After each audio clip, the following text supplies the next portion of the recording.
Tu n'es pas forcément oublié. Tu es peut-être en train d'être formé dans un endroit que personne ne voit. Et c'est ça qui rend l'attente si difficile. Ce n'est pas seulement que la bénédiction tarde, c'est que pendant qu'elle tarde, tu as l'impression que ta vie, elle, continue de s'épuiser.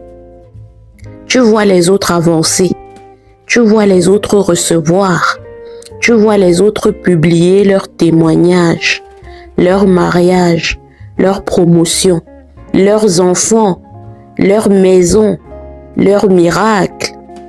Et toi, tu souris, tu félicites, tu dis Dieu est bon. Mais dans un coin secret de ton cœur, une question te brûle. Seigneur, et moi alors? Pas parce que tu es jalouse, pas parce que tu es ingrate, pas parce que tu ne crois plus, mais parce que tu es humaine, parce que tu as prié, parce que tu as jeûné, parce que tu as pleuré, parce que tu as essayé de bien faire, parce que tu as parfois vu des personnes moins sérieuses que toi obtenir ce que toi tu attends depuis des années. Et dans ces moments-là, même les phrases chrétiennes deviennent lourdes.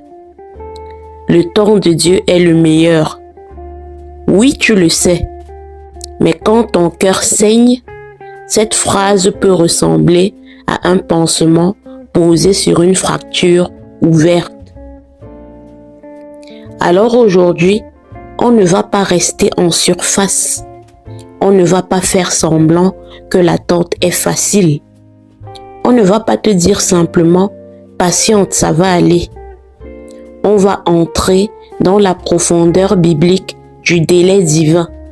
Parce que parfois, ce que tu appelles un retard est en réalité une protection. Parfois, ce que tu appelles un silence est en réalité une préparation.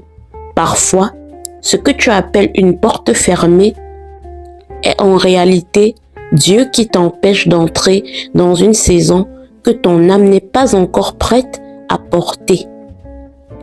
Mais je veux commencer par une vérité essentielle. Dieu ne retarde pas ta bénédiction pour te punir gratuitement.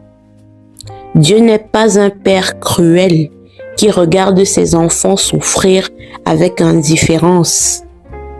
La Bible dit